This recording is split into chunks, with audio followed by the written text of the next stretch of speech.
Zéro limite. Vérité intégrale, humour total. Le podcast de développement personnel comme vous ne l'avez jamais vu.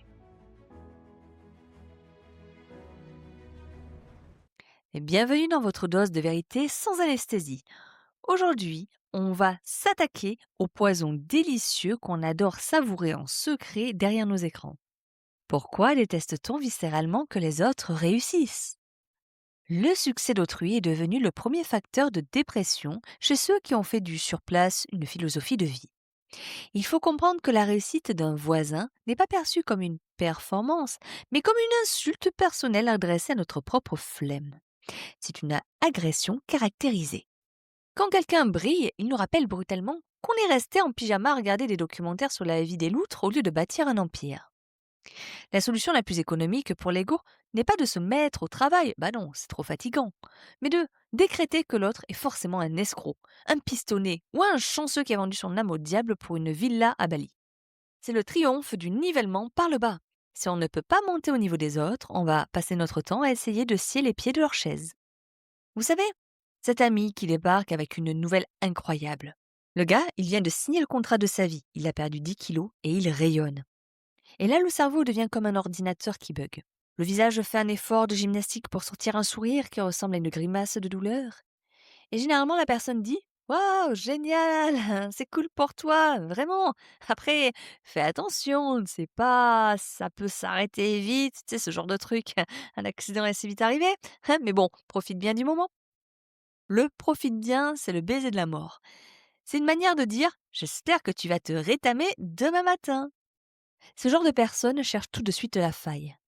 Il a une nouvelle voiture? Ouais, mais ça doit consommer un max, non? Elle a trouvé l'homme idéal? Ah super, il est toujours en contact avec son ex. Par contre, non? On est des inspecteurs de la poisse. On ne veut pas que l'autre soit heureux, on veut qu'il soit juste un peu moins malheureux que nous. C'est la seule condition pour qu'on reste amis. Si tu montes trop haut, tu sors du champ de vision de l'autre, et ça c'est insupportable. Mais bon, comme la majorité des êtres humains, on est là, avec notre vie bien rangée, nos petites habitudes, et on garde passer les trains du succès. On se sent trahi du coup par le destin. On se dit: «On est des gens bien, nous, on est polis, on paie nos impôts, on règle les factures, pourquoi c'est lui qui est à la piscine?» Et on a ce sentiment d'injustice permanente. On regarde les gens qui réussissent comme s'ils nous avaient volé notre part du gâteau. Et c'est là que commencent les réunions entre amis. On se dit: «On est mieux là, hein, tous ensemble au calme, sans tout ce stress. Ils ne doivent pas être vraiment heureux avec tout cet argent-là, les autres». Donc on se crée une petite famille de fraternité de la déception. On se raconte que la vraie vie, c'est la nôtre, celle où on ne prend pas de risques, celle où on ne dérange personne. Donc on se protège de notre propre envie en traitant les gagnants de frimeurs. On préfère rester entre nous, dans notre petit confort tiède, à regarder par la fenêtre en espérant secrètement qu'il pleuve sur la tête du voisin. Et c'est quand même une sacrée mise en scène pour s'éviter de dire qu'on a juste peur de ne pas être capable de faire la même chose. Ce qui signifie que détester ceux qui réussissent est devenu la forme la plus aboutie de la critique sociale de comptoir. C'est très chic d'être contre le succès, ça donne un air profond, une sorte de noblesse de la défaite. On transforme notre amertume en un manifeste politique contre l'arrogance et la réussite. On ne jalouse pas l'argent, bah non, on le combat. Le système qui favorise les gens comme lui. C'est une pirouette mentale, incroyable, magistrale, qui permet de rester un raté tout en se sentant moralement supérieur. Quelle prouesse! En réalité, la haine du succès est la mesure exacte de notre propre impuissance. Plus on hurle contre la réussite des autres, plus on avoue au monde entier qu'on a abandonné la nôtre. C'est l'aveu d'échec le plus bruyant de l'histoire de l'humanité, mais servi avec un petit verre de rouge et beaucoup de morgue. Mais il suffit de voir comment on se comporte sur les réseaux sociaux, comme des ninjas de la critique. On passe des heures à scroller sur la vie d'une personne qu'on déteste juste pour trouver une photo où elle a un bouton sur le nez et un reflet bizarre dans les lunettes. Et là, c'est la fête. On envoie une capture d'écran au groupe WhatsApp. Regardez, elle n'est pas si parfaite en fait. Et on est soulagé de voir que l'autre a une faille. On respire enfin. On cherche des preuves de malheur chez les gens qui réussissent pour se donner le droit de continuer à ne rien faire. Tu as vu? Il a réussi sa boîte, mais il a divorcé. Ah ben tu vois, on ne peut pas tout avoir. On se rassure avec les débris des autres.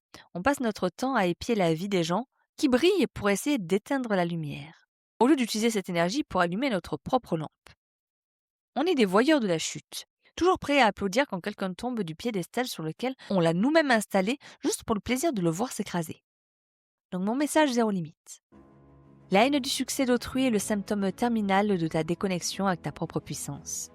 Tu détestes la brillance de l'autre parce qu'elle met en lumière l'obscurité dans laquelle tu as choisi de t'installer. Ta jalousie n'est pas une émotion, c'est une boussole qui pointe précisément vers tout ce que tu n'as pas eu le courage d'incarner. Quand tu critiques celui qui réussit, tu n'es pas en train de juger son éthique ou son parcours, tu es en train de hurler ton propre manque d'audace face au monde. Un être intègre, un être souverain, ne regarde jamais dans l'assiette du voisin, sauf pour vérifier s'il a assez mangé. Si le succès des autres te brûle les yeux, c'est que tu es encore un esclave de ton ego qui a besoin de l'échec d'autrui pour se sentir exister. La vérité est brutale. Chaque seconde passée à envier et à critiquer un gagnant est une seconde où tu confirmes ta place dans les camps des perdants. Reprends ton énergie, ferme ta bouche et commence à bâtir ton propre empire. Et surtout bouge tes fesses. Car la réussite des autres n'enlève rien à la tienne. Elle te montre simplement que c'est possible. Sors de la meute des aboyeurs de bas étage, redresse ton dos et assume d'être celui que l'on jalouse plutôt que d'être celui qui s'épuise à juger. La souveraineté ne connaît aucune amertume. Elle ne connaît que la création. Pense à liker et à t'abonner pour toujours plus de solutions, de progrès et d'élévation dans Zéro Limite.